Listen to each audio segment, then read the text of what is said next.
इमली बाथरूम में जाती है तो एकदम उसका ध्यान शीशे की तरफ जाता है। शीशे में उसे अपने पीछे चुड़ैल खड़ी हुई दिखाई देती है, लेकिन जब वो पीछे मुड़ती है तो उसे कोई भी नहीं दिखता। ये देखकर वो बेहोश हो जाती है। मैड मैक्स इतनी बार वीर से हारने पर बहुत परेशान हो चुका था।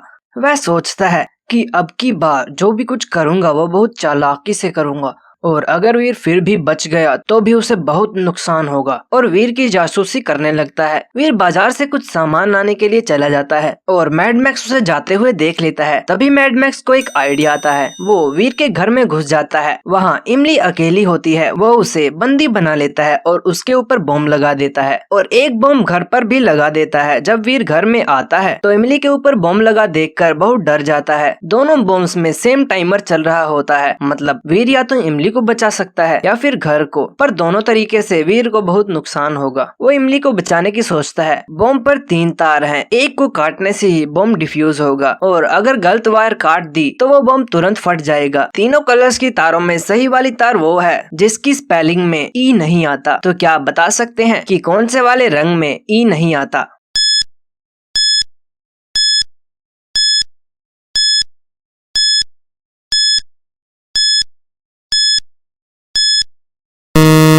दोस्तों, ऐसी 2 कलर है जिनकी स्पेल में ई नहीं आता, ब्लैक और पिंक। लेकिन पिंक कलर की तार तो यहाँ है ही नहीं। इसका मतलब काली वाली तार से ही बम डिफ्यूज होगा। वीर बम डिफ्यूज करता है और इमली को बचा लेता है, लेकिन उनका घर जल जाता है। अब वीर, इमली और दादाजी नए घर की तलाश में चल पड़ते हैं, और वहीं गांव में उन्हें नया घर मिल भी जाता है। लेकिन दूसरे लोगों का मानना था कि यह एक भूतिया घर है, इसमें चुड़ैलों का वास है, लेकिन वो फिर भी घर ले लेते हैं। जब इमली बाथरूम में जाती है तो एकदम उसका ध्यान शीशे की तरफ जाता है। शीशे में उसे अपने पीछे चुड़ैल खड़ी हुई दिखाई देती है, लेकिन जब वो पीछे मुड़ती है तो उसे कोई भी नहीं दिखता। ये देखकर वो बेहोश हो जाती है। दादाजी और वीर इमली की आवाज सुनकर बाथरूम में आते हैं, और वीर कहता है, आखिर ये बेहोश कैसे हुई? दोस्तों, अगर आप इसका अगला पार्ट देखना चाहते हैं तो कमेंट करें और चैनल को सब्सक्राइब करें।